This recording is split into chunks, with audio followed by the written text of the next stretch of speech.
dear students, I am your biology teacher. I welcome all of you in the foundation semester.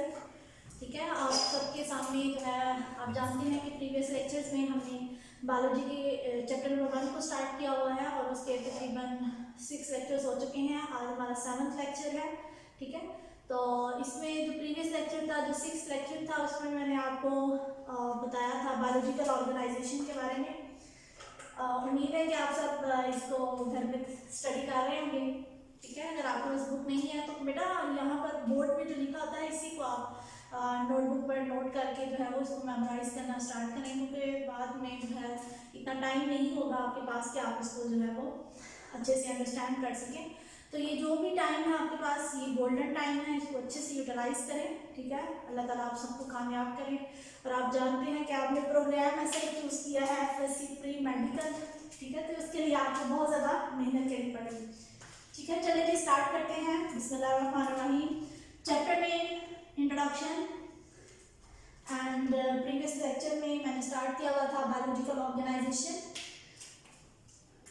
Levels of biological organization।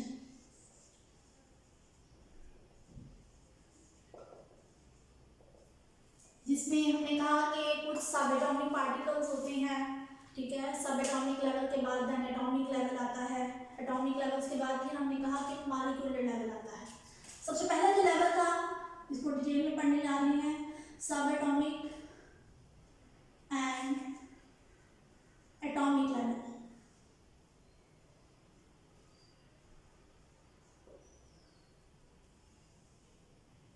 ठीक है, इसमें सबसे ये जो smallest level है, इसमें हम कहते हैं कि all living and non living matter is made up of simple units called atom.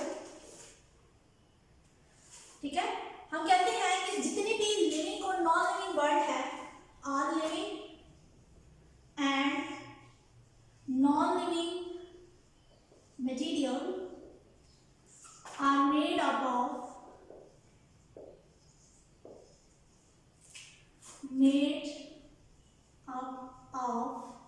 smaller units called atoms and subatomic particles भी इसके अंदर कुछ होते हैं, subatomic पार्टिकल्स भी कुछ इसके अंदर होते हैं। और वो सब एटॉमिक पार्टिकल्स आप जानते हैं, इलेक्ट्रॉन है, प्रोटॉन है और न्यूट्रॉन है। ठीक है, ये सबसे पहला लेवल है, लेवल ऑफ बायोलॉजिकल ऑर्गेनाइजेशन। हम लेवल ऑफ बायोलॉजिकल ऑर्गेनाइजेशन को स्टडी कर रहे हैं from simple level to the complex level, या फिर आप कह लें कि smaller level to the higher level.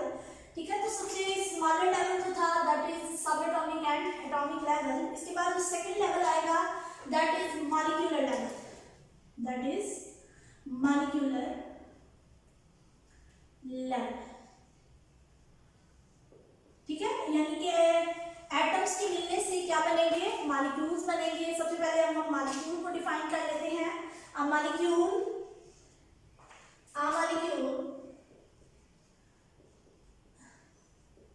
is the simplest part of a compound, is the simplest part of a compound that still has the properties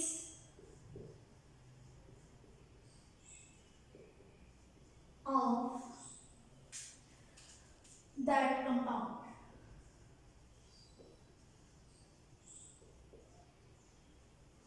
ठीक है, तो molecular level में हमने सबसे पहले मॉलिक्यूल को डिफाइन कर लिया। फिर हम कहते हैं कि मॉलिक्यूल्स की दो टाइप्स हैं, there are 2 types of molecules.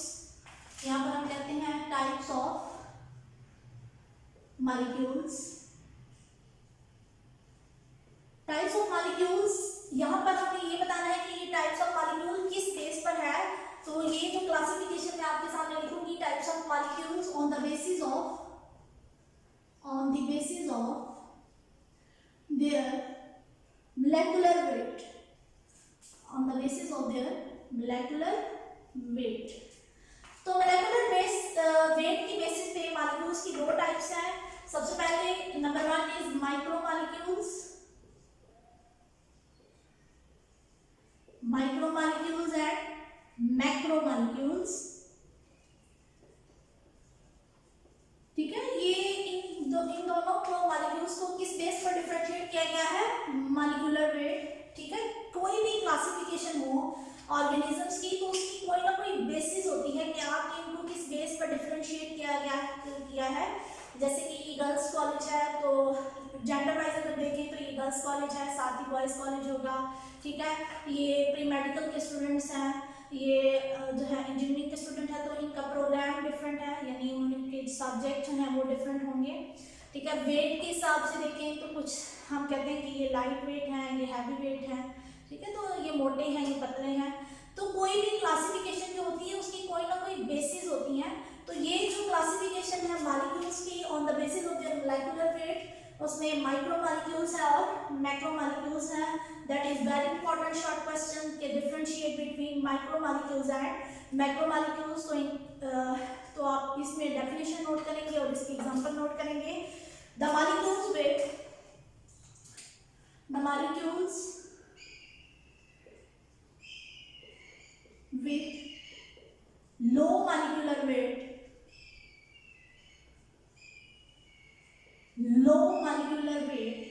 and smaller in size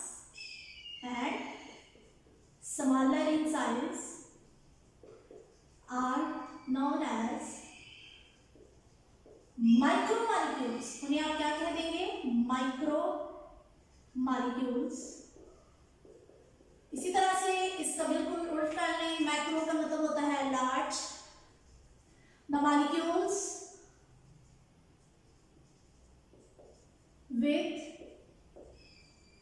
high molecular weight and larger in size are known as macromolecules. Example देखिएगा इनकी क्या क्या है। माइक्रोमॉलिक्यूल्स में हमारे पास एग्जांपल आ जाती है वाटर, कार्बन डाइऑक्साइड, और मैक्रोमॉलिक्यूल्स में हमारे पास एग्जांपल आती है sugars, lipids, proteins and etcetera. ठीक है, तो ये है हमने क्लासिफिकेशन की है मॉलिक्यूल्स की on the basis of their molecular weight. अब हम क्लासिफिकेशन करेंगे बायोलॉजिकल मॉलिक्यूल्स की on the basis of their nature. ठीक है, बायोलॉजिकल वर्ड, यहाँ पर एक लाइन लिखी हुई है, biological word. Biological word has two type of molecules,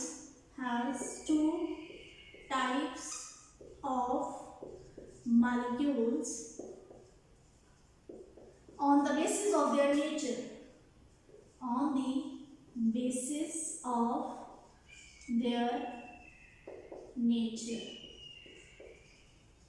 ठीक है, नेचर की बेस पर और मॉलिक्यूल्स की दो टाइप्स हैं जिन्हें हम कहते हैं ऑर्गेनिक मॉलिक्यूल्स हैं, ऑर्गेनिक मॉलिक्यूल्स और इनऑर्गेनिक मॉलिक्यूल्स।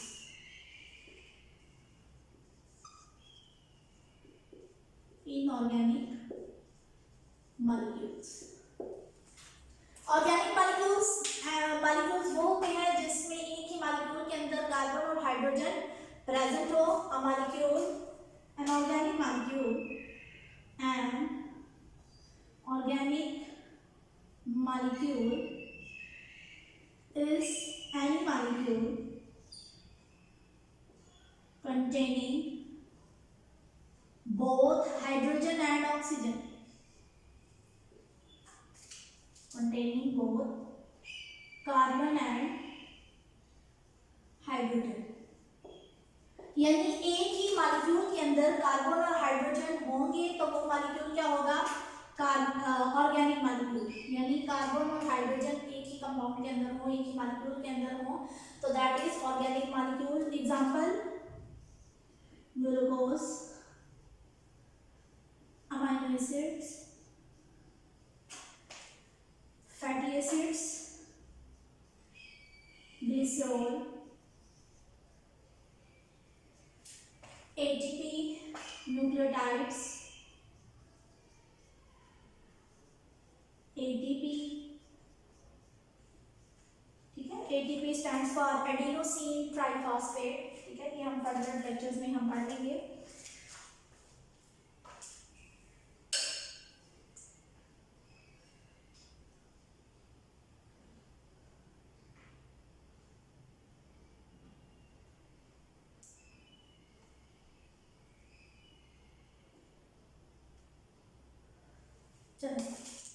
उसके बाद है inorganic molecules. Inorganic molecules does not have carbon and hydrogen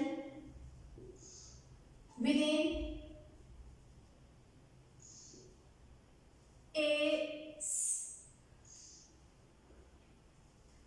a single molecule, यानी वो वाला मॉलिक्यूल जिसके अंदर कार्बन और hydrogen at a time present नहीं होगी, हम उन्हें कह देते हैं कि that will be inorganic molecule. For example carbon dioxide, ठीक है, इसमें कार्बन तो प्रेजेंट है लेकिन इसमें हाइड्रोजन प्रेजेंट नहीं है।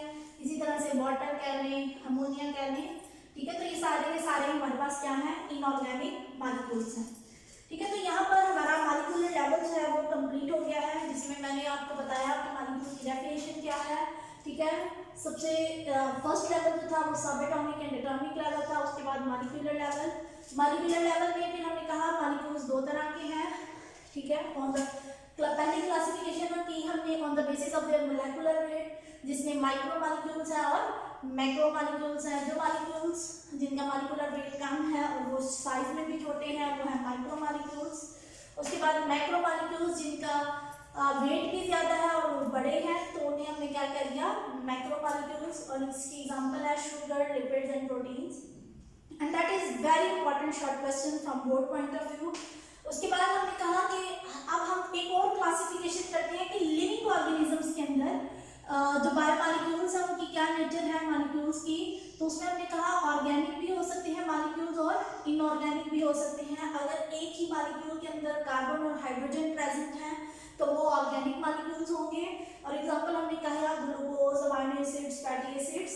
और अगर उसके अंदर एक ही मॉलिक्यूल के अंदर कार्बन और हाइड्रोजन प्रेजेंट नहीं है तो उसको हम कह देते हैं कि that will be inorganic molecule. इसके बाद नेक्स्ट लेवल आता है that is organelle level. That is organelle level. Organelle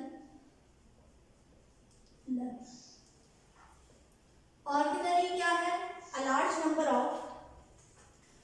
a large number of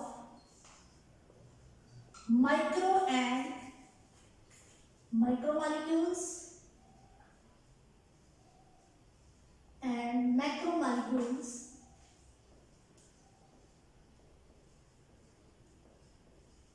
are arranged themselves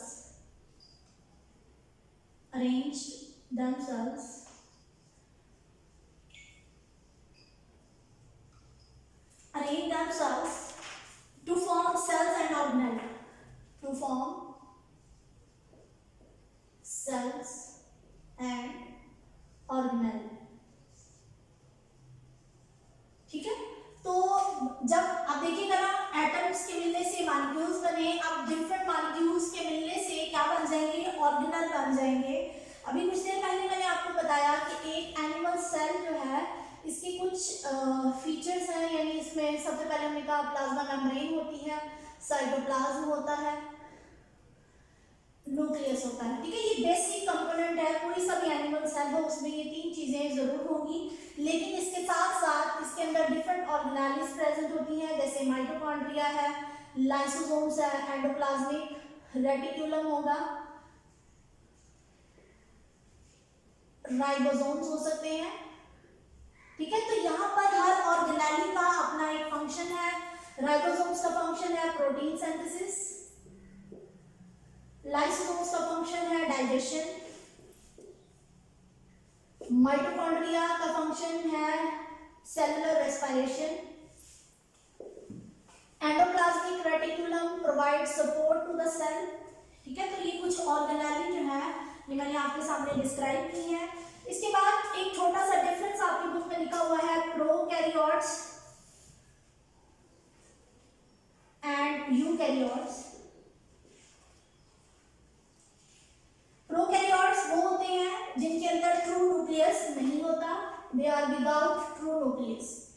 ठीक है, और इनके अंदर मेम्ब्रेन बाउंडेड ऑर्गेनेल्स भी नहीं होती, नो मेम्ब्रेन बाउंडेड ऑर्गेनेल। जबकि यूकैरियोट्स, जैसे कि ये एक एनिमल सेल है तो एनिमल सेल एक यूकैरियोटिक सेल है। ठीक है, तो दे हैव ट्रू न्यूक्लियस, यानी इनके न्यूक्लियस के इर्द गिर्द न्यूक्लियर मेम्ब्रेन प्रेजेंट होती है and they have membrane bounded organelle, membrane bounded organelle. ठीक है, तो यहाँ पर ये जो टॉपिक है ये हम वाइंड अप करते हैं। तो ये टॉपिक हम वाइंड अप करते हैं, तो आपने ये जो ऑर्गेनेल लेवल तक जो है ये बुक से पढ़ना है। ठीक है, इंशाल्लाह नेक्स्ट लेक्चर में हम टिश्यू लेवल को स्टार्ट करेंगे। आप इस यहाँ तक लाजमी पढ़ कर रखिएगा, क्योंकि जब तक आप प्रीवियस लेक्चर्स को नहीं पढ़ेंगे आपको फर्दर समझने में मुश्किल होगी।